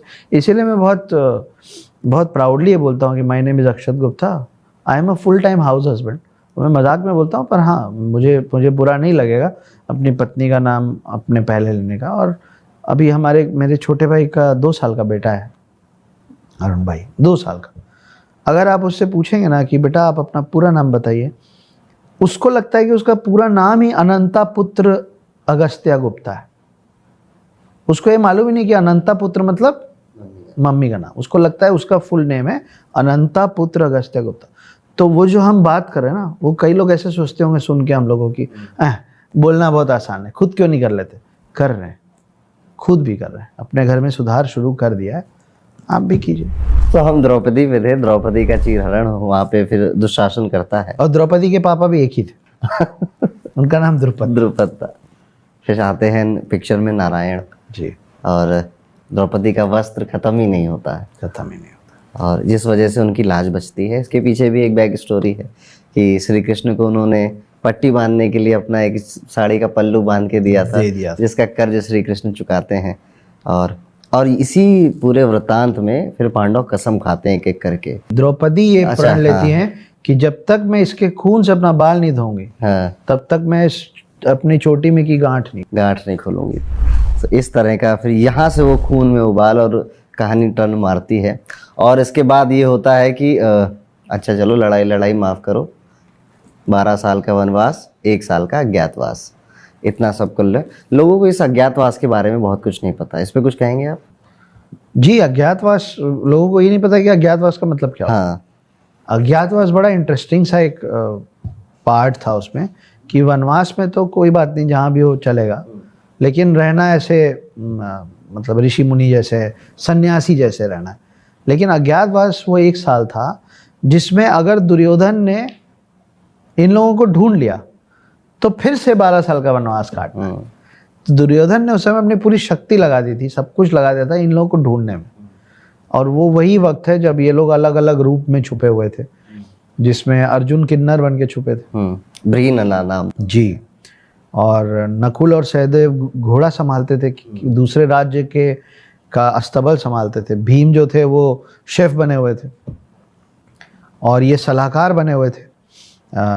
युधिष्ठिर जो थे वो राजा के सलाहकार बने थे। ये राजा विराट के यहाँ गए थे, राजा विराट के यहाँ सलाहकार थे। और द्रौपदी जो थी वो दासी बनी हुई थी, दासी बनी थी राजा विराट की वाइफ की। उत्तरा थी उनकी बेटी, जिसको अर्जुन डांस सिखाते थे। ठीक है, तो ये ऐसे 1 साल ये लोग छुप के रहे, ये लोग छुप के, लेकिन लास्ट में फिर भी भांडा फूटने वाला था इनका, बच गए। वो सूर्यास्त हो जाता है, फिर पकड़ लेता है दुर्योधन, तो उसके बाद कहते हैं अब तो अस्त हो गया भाई, हम बच गए। ठीक है, तो यहाँ पे भी बच जाते हैं। सूर्यास्त की एक और बहुत अच्छी कहानी है।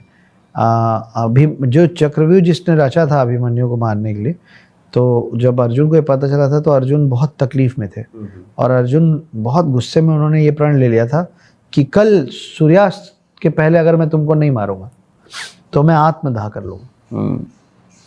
तो हम दो में से कल कोई ना कोई निपटेगा।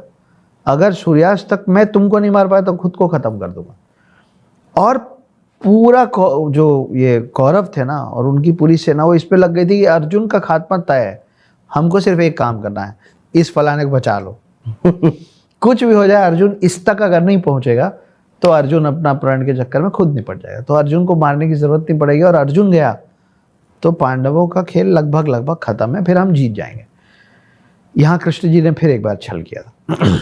तो पूरे दिन अर्जुन कोशिश करते रह गए लेकिन उस तक पहुंच नहीं पाए और अचानक से सूर्यास्त हो गया और वो लोग बिल्कुल सब तोड़ ताड़ के, अपना चक्रव्यूह तोड़ के, उसको बचाना छोड़ के सब पार्टी करने लगे कि अब तो अर्जुन रेडी हो गया कि अब मेरे को अपना आत्मदाह करना। और फिर सूर्य फिर से आया। तो उस बीच में हुआ ये था कि अर्जुन अपना सब अस्त्र शस्त्र रख के रथ से उतरे, अपना आत्मदाह कर रहे। और कृष्ण बोले कि हे अर्जुन, हो तो तुम योद्धा ही, तो तुम ऐसे अस्त्र मत डालो, अपने हाथ में धनुष तीर लेके भले आत्मदाह करना है तो कर लो। तो उनकी बात रखते हुए वो धनुष और तीर ले, पहले जो छोड़ के उतर रहा था वो धनुष तीर लेके उतरा। और फिर कृष्ण ने ऐसे इशारा किया तो वो बादलों को सामने लाके सूर्य को ढक दिया गया था कुछ मिनटों पहले, और उनको लगा कि सूर्यास्त हो गया है। और जैसे ही वो नीचे उतरा और उधर का पूरा जो स्ट्रक्चर था, जो पूरा सेटअप था, वो जब टूटा और ये एकदम सामने आए तो कृष्ण ने ऐसे करके बादल हटाया और सूर्यास्त नहीं हुआ था। और जो इसीलिए अर्जुन को बोला गया था कि तीर धनुष लेके उतर भाई, अभी मौका दूंगा देखो चलाने। इंटरेस्टिंग है। इसके बाद अज्ञातवास हो जाता है। उसके बाद फिर जो आपने कहा कि 5 गांव मांगे जाते हैं जी, ठीक है, वो भी नहीं मिलते। ठीक है, तो फिर ये होता है कि अब तो युद्ध होके ही रहेगा। ठीक है, इसमें भी एक इंटरेस्टिंग स्टोरी आती है कि गांधारी क्योंकि आंखें बंद करके रहती थी जी, ठीक है, और आप ही बताइए, आप ज़्यादा अच्छा सुनाएंगे। यहाँ भी कृष्ण जी ने फिर खेल कर दिया था। तो गांधारी जब गांधार से ब्याह करके धृतराज जो कि अंधे थे उनकी पत्नी बनी, तो उन्होंने भी एक प्रण लिया। उन्होंने बोला कि जब मेरे पति ये दुनिया नहीं देख सकते तो आज के बाद मैं भी दुनिया नहीं देखूंगी। और उन्होंने अपने आंखों पे एक पट्टी बांध दी थी। आप कभी करके देखिएगा, आप अगर 10-15 मिनट मैं नींद से सोने की बात नहीं कर रहा हूँ, 10-15 मिनट अगर आप आंख बंद रखें, खास करके खुले आसमान के नीचे, और जब आप 10-15 मिनट बाद खोलेंगे ना, तो आपको एक अलग सी अनुभूति होती है कुछ सेकंड्स के लिए, सबके साथ होती है। अब वो सोचिए इतने साल से वो आंख नहीं खोली थी, तो लेकिन वो सुन तो रही थी कि कैसे उसके बच्चे मरते जा रहे हैं, मरते जा रहे हैं, मरते जा रहे हैं। तो वो एक दिन दुर्योधन को बुलाई और दुर्योधन को बोली कि मैं इतने साल से जो आंख नहीं खोली हूँ, मेरे आंख में बहुत तेज है, और मेरे आंख से एक में इतना तेज है कि वो मैं आंख खोल के जिस चीज़ को पहली बार देखूंगी ना, वो वज्र का हो जाएगा, वज्र जितना कठोर हो जाएगा, पत्थर जैसा हो जाएगा। तो हे दुर्योधन, तुम जाओ और नग्न अवस्था पे बिना कुछ पहने मेरे सामने आके खड़े हो जाना, और मैं आंख खोल के तुमको देखूंगे, तुम्हारा पूरा शरीर इतना स्ट्रांग हो जाएगा कि जो तुम्हारा अभी भीम के साथ जो गदा युद्ध होने वाला है, उसमें तुमको गदा से कोई फर्क ही नहीं पड़ेगा, और तुम्हारा जीतना तय हो जाएगा। दुर्योधन बोला ठीक है। ये बात कृष्ण को पता चल गई। दुर्योधन पास में अपने उसमें गए और रात को अकेले नग्न अवस्था पे जा रहे थे गांधारी के कक्ष में। कृष्ण आगे रास्ते में अपने ही तरीके से किए, इतने बड़े हो गए तुम, ची ची ची ची। कौन, मतलब इतना बड़ा होने के बाद कौन अपनी माता के सामने ऐसे जाता है? हाँ। तो दुर्योधन जो है वो शर्म में उसने यहाँ पे एक वस्त्र लपेट लिया, और जाके तो गांधारी पूछी कि पक्का कुछ नहीं पहने हो तुम? तो वो शर्म से बोल दिया नहीं पहना।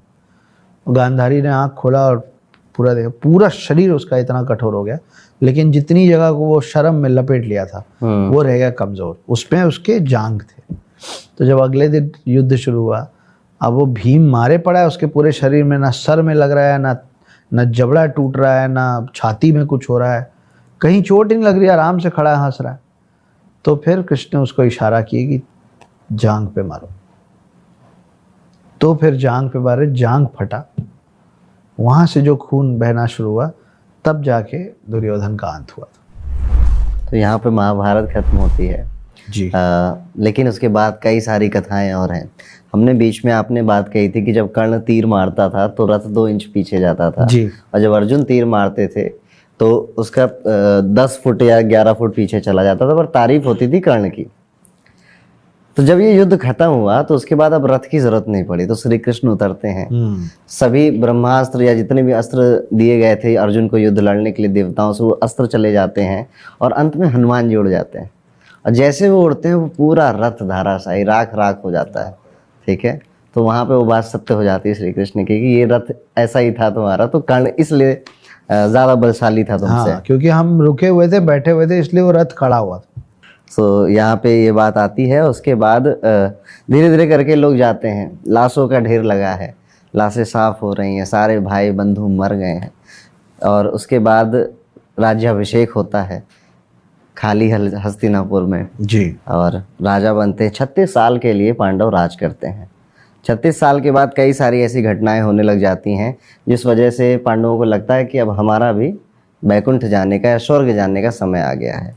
बलराम जो होते हैं वो समाधि ले लेते हैं, श्री कृष्ण को वो शिकारी उनके तलवे में तीर मार देता है। वो भी गांधारी का श्राप है। गांधारी का, शायद बाली का श्राप नहीं, हाँ, मतलब गांधारी का श्राप है कि जैसे एक एक करके मेरा पूरा राज्य और मेरे पूरे बच्चे मरे, ओके। तुम्हारा यदुवंश भी ऐसे ही बर्बाद होगा। तो वो सब बर्बाद होने के बाद वो जाके वहाँ बैठ के बांसुरी बजाते रहते हैं। जब बाली का नेक्स्ट जनरेशन, मतलब नेक्स्ट री इनकारनेशन, वो होता है एक भील, और वो तीर चलाता है।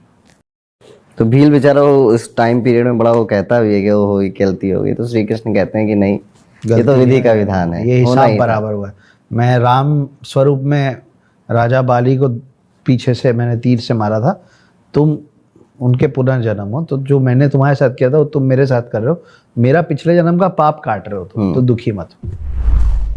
तो उसके बाद पांडव ये तैयार होते हैं कि अब हम स्वर्ग की तरफ चलेंगे। तो अभिमन्यु के पुत्र परीक्षित लास्ट वो किंग थे वहाँ के हस्तिनापुर के, और उसके बाद कहा जाता है कि जब परीक्षित राजा बने तो कलयुग वहीं से शुरू हो गया और कलयुग की चीज़ें वहाँ पे स्टार्ट होने लग गई।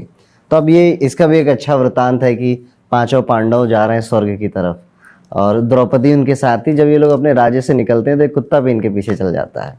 तो युधिष्ठिर कहते हैं कि ये मेरा स्वामी भक्त है, ये मेरा भक्त टाइप का डॉग है, ये हमारे साथ ही चलेगा, तुम लोग ऐसा चौंको मत। केदारनाथ जाते हैं, वहाँ पे भगवान शिव पांडवों को रास्ता बताते हैं, स्वर्ग का रास्ता क्या है। अभी लोग स्वर्ग के रास्ते पे चढ़ रहे हैं, चढ़ाई चढ़ रहे हैं, धीरे धीरे एक एक करके सबसे पहले द्रौपदी गिर जाती हैं। तो अब भीम पूछते हैं कि ये द्रौपदी अभी से क्यों चली गई, अभी तो स्वर्ग बहुत दूर है। तो युधिष्ठिर कहते हैं कि क्योंकि हम पांचों पांडवों की वाइफ थी ये, बड़ी सबसे ज़्यादा प्रेम करती थी अर्जुन से, तो ये इसका पाप है, इसलिए द्रौपदी गिर गई। उसके बाद आगे बढ़ते हैं, फिर सहदेव गिर जाते हैं। तो कहते हैं कि सहदेव को अपने रूप का बहुत ज़्यादा वो था कि मैं बहुत सुंदर हूँ, मैं बहुत अच्छा दिखता हूँ, इसका अभिमान था। फिर नकुल गिर जाते हैं, उसके बाद भीम खुद गिर जाता है। तो भीम से युधिष्ठिर कहते हैं कि तुम्हें अपने बल का बहुत अभिमान था। तो अंत में जब स्वर्ग का गेट आता है तो युधिष्ठिर और वो डॉग बचता है बस।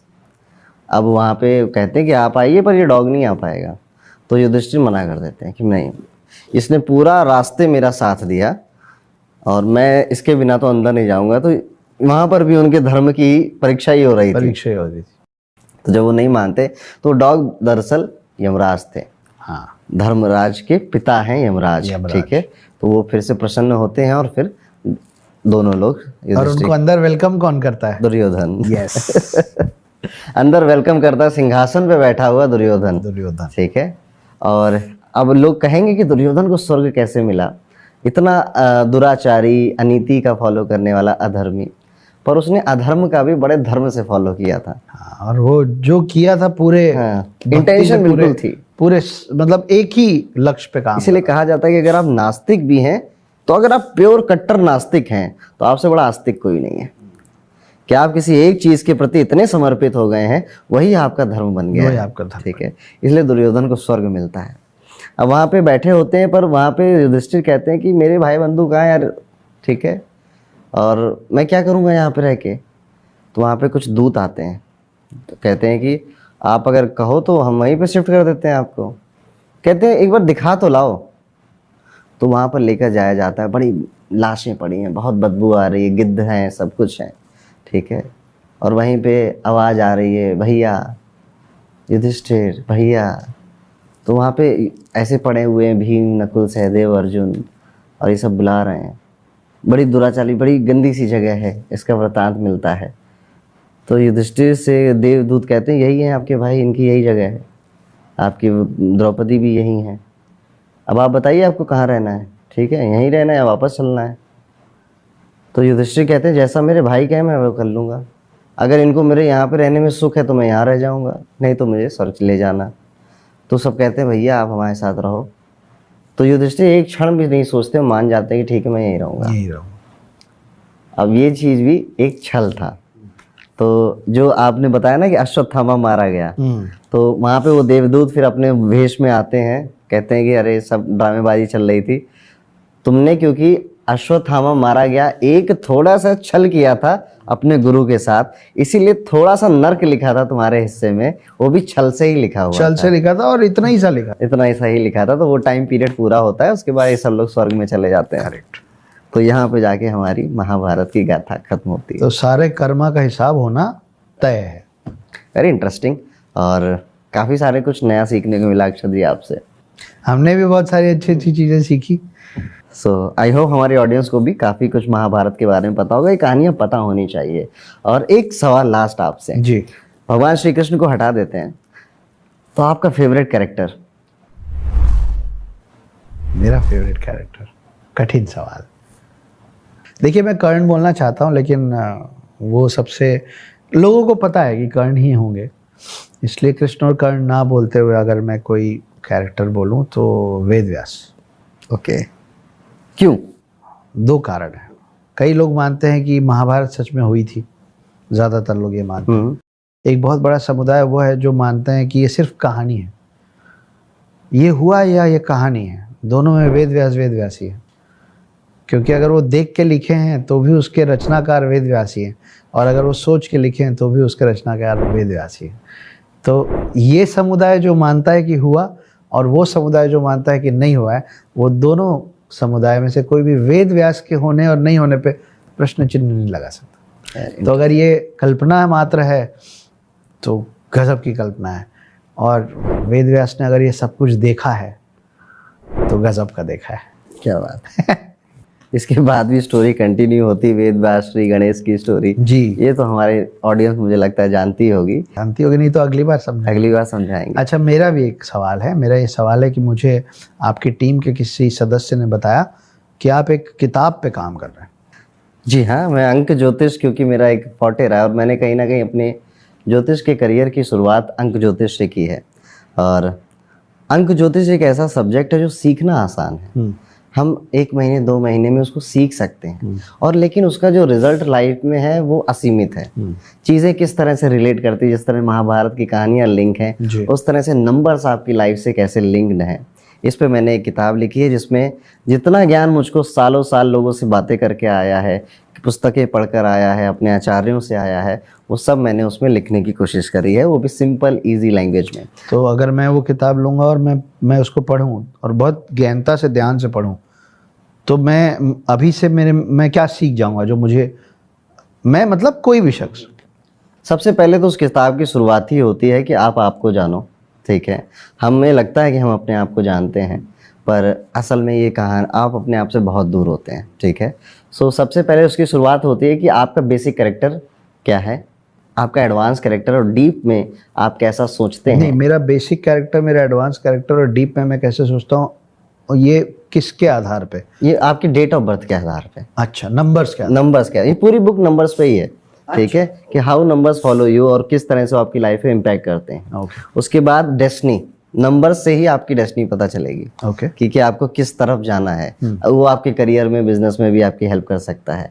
उसके बाद रिलेशनशिप, कि हम लोगों की कुछ ही लोगों के साथ ट्यूनिंग सेट होती है, ठीक है। नंबर 1 की नंबर 2 के साथ ट्यूनिंग सेट होती है, इस तरह से नंबर 4 की दूसरे नंबर 4 के साथ ट्यूनिंग सेट होती है। तो मतलब जो एक दोस्ती वाली चीज़ है ना, वो कुछ ही लोगों के साथ होती है, और एक जो प्यार वाली चीज़ है वो भी कुछ ही नंबर्स के साथ होती है। तो ये भी एक दिलचस्प टॉपिक है जो कि उस बुक में अच्छे से बताया गया है। तो ये किताब मतलब कोई एक स्पेसिफिक तरीके के लोगों के लिए, कि आपका कोई भी डेट ऑफ बर्थ है आपके बारे में मिल जाएगा? कोई भी डेट ऑफ बर्थ है, तो कितनी मोटी किताब है ये ज़्यादा नहीं, 180 या 200 पेज की होगी, ठीक तो है। 200 पन्ने की किताब में आप कह रहे हैं कि अगर मेरा कोई भी डेट ऑफ बर्थ है, शुरुआती कुछ पन्नों में मेरे को ये मिल जाएगा कि मैं कौन हूँ, और आगे मेरे को ये मिल जाएगा कि मेरे साथ कौन कैसा होगा और मैं किसके साथ। ये तो सिर्फ 20% है, ठीक है। इसके आगे आप अपना फ्यूचर प्रेडिक्शन भी सीखेंगे, चैलेंजेस लाइफ में क्या आएंगे वो भी आप सीखेंगे, आप अपने नाम के बारे में सीखेंगे कि आपका नाम अक्षत गुप्ता जो है इसका क्या इम्पैक्ट हो रहा है आपकी लाइफ में। क्योंकि अंक ज्योतिष में ना 9 नंबरों का खेल है, आपकी डेट ऑफ बर्थ में भी यही 9 नंबर इधर उधर मिलेंगे आपको, ठीक है। तो इन्हीं 9 नंबरों के ऊपर ये किताब है, और बहुत सारे मल्टीपल जो कॉम्बिनेशंस हैं, जिसपे कई बार मैंने यूट्यूब पे वीडियो बनाए, बहुत सारे तो राज छुपा के रखे हैं, वो भी इस बुक में मैंने लिखे हैं। इसलिए इसका नाम है डिकोडेड न्यूमरोलॉजी। और ये है 200 पन्ने की? 200-250 पन्ने की होगी, इससे ज़्यादा नहीं। मतलब 250 के ऊपर नहीं जा रहा? ना ना, मतलब हर कोई आराम से पढ़ लेगा, ऐसा नहीं पोथी पत्रा नहीं? अरे नहीं नहीं, पोथी पत्रा बनाएंगे तो आज की जनरेशन नहीं पढ़ने वाली, ठीक है। तो बहुत सोच समझ के और अनुभव से लिखी है। एक और सवाल है, मैं आपके आने के पहले जितनी देर यहाँ था ना, मैं आपकी टीम वालों से बहुत कुछ आपके बारे में पता कर रहा था। मुझे पता चला आप किसी ऐप पे भी काम कर रहे हैं। जी हाँ। क्या है वो? इस ये बार मैं क्या खेल कहूँगा कर रहे हैं कि मतलब आज तक मैंने जितना काम किया ना अक्षर जी, ये एक ऐसा काम है जो मेरे दिल के सबसे ज्यादा करीब है। और क्या है वो? और क्योंकि बहुत सारे कामों में मेरी टीम ने कुछ किया, कुछ मैंने किया, किसी और का आइडिया था, पर ये जो चीज़ है इसका नाम है the fortune report. The fortune report? The fortune report, one of its kind. आज तक कभी किसी ने ऐसा कुछ नहीं देखा होगा ज्योतिष की दुनिया में, अंक ज्योतिष की दुनिया में। और क्योंकि मैंने इसमें 1 नहीं 2 साल अपने जीवन के पूरे लगाए हैं और बड़ी तसल्ली से काम किया है। और इसमें मैं क्योंकि टेक्नोलॉजी नहीं जानता, तो मैंने टेक्नोलॉजी जो लोग जानते हैं IITians, उनके साथ बैठ कर काम किया है, रात भर। मैं आपको बता रहा था ना, कल 12 बजे से 4 बजे तक मैंने। अच्छा, आप यही कर रहे हैं? यही कर रहा था मैं, ठीक है। और बड़ी शिद्दत से इसको, मतलब ये the fortune report, the fortune report जी। तो जैसे पुस्तक है ना, जो हमारी बुक है, वो बुक एक लर्नर के लिए है, ठीक है, जो सीखना चाहता है, पर हर कोई शायद ना सीखना चाहे, दिलचस्पी ना हो उसकी न्यूमरोलॉजी में। ये फॉर्चून रिपोर्ट इंडिविजुअल के लिए है। ओके। कि अगर आपको पुस्तक से नहीं पढ़ना, गणित नहीं लगाना, तो यू हैव दिस, आपकी से जैसे अक्षत गुप्ता की रिपोर्ट है ये, उसमें सिर्फ अक्षत गुप्ता के बारे में सब कुछ मिलेगा। फ्यूचर भी प्रेडिक्शन करने की कोशिश की गई है थ्रू द कैलकुलेशंस, और बाकी सारी चीज़ें जितना आप सोच सकते हो, हेल्थ, करियर, रिलेशनशिप, आपके एम्बिशंस क्या होंगे, आपकी इवन चाहत क्या है। अक्षत जी, कई बार हम सोचते हैं ना कि डिज़ायर हमारे हैं कि मैं ऐसा बन जाऊं, मैं वैसा बन जाऊं। असल में ये डिज़ायर भी आपके नहीं होते, ये डेस्टिनी आपके अंदर वो डिज़ायर डालती है। और डेस्टिनी जुड़ी हुई है डेट ऑफ बर्थ से। यस। तो क्या जो उस ऐप में अगर डेट ऑफ बर्थ डाला जाएगा, डेट ऑफ बर्थ, नाम अगर आप डालते हैं, उसके बाद वो सारा काम वो हमारा 140 पन्ने का रिपोर्ट देगा। अक्षत गुप्ता का Fortune report. Correct, Fortune report of Akshat Gupta. Okay. और उसमें ये सिर्फ यही नहीं है कि वो कोई एक रिपोर्ट है, उसमें कई सारे वीडियोस भी डाले हैं हमने।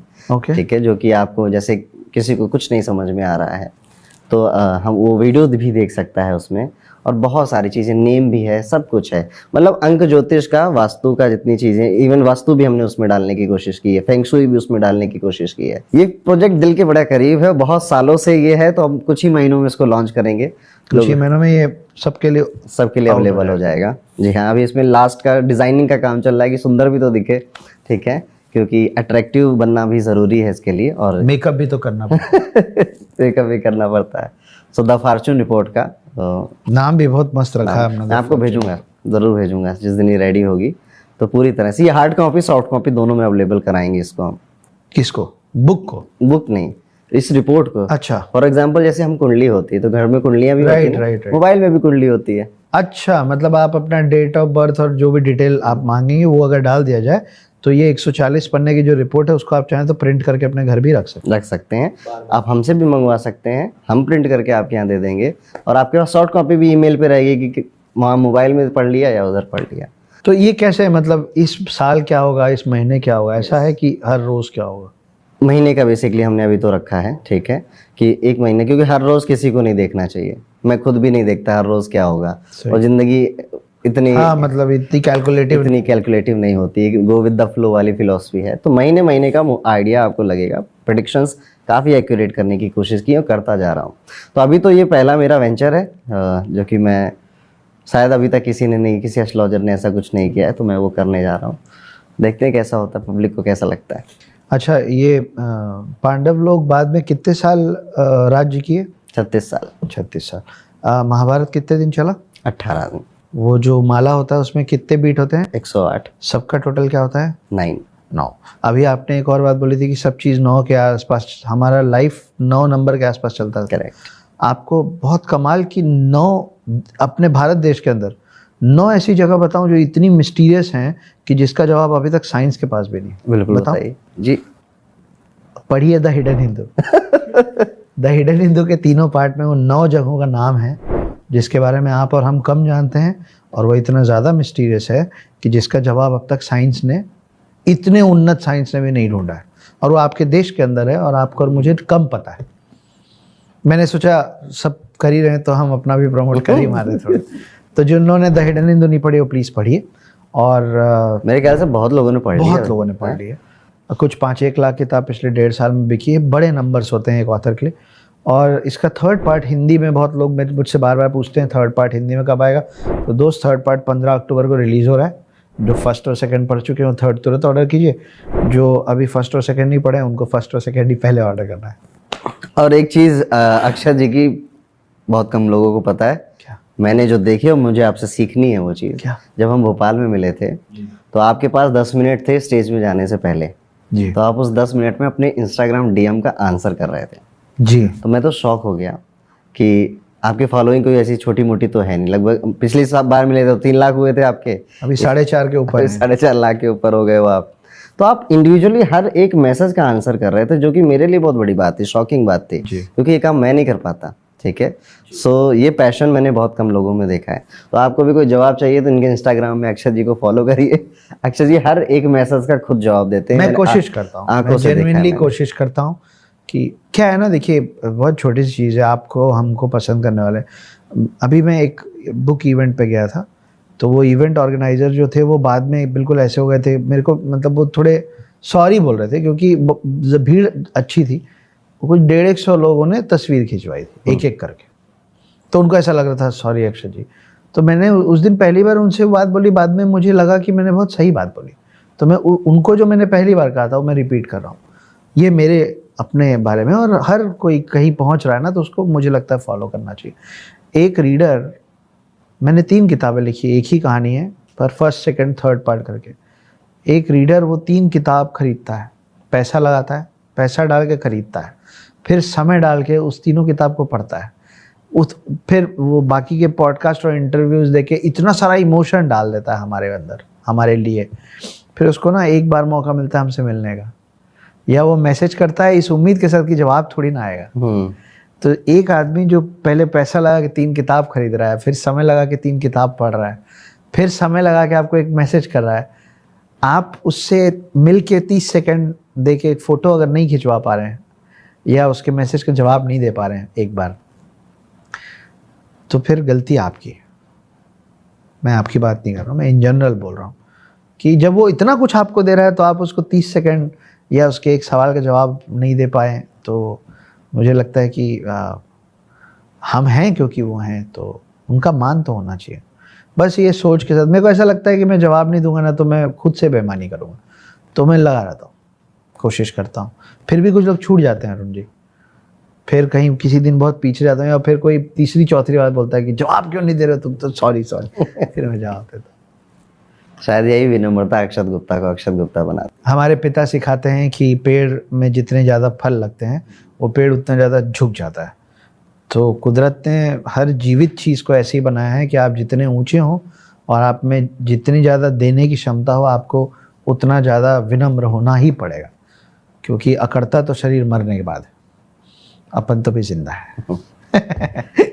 चलिए, थैंक यू सो मच अक्षत जी एक बार फिर से यहाँ पे आने के लिए। फिर से मिलेंगे।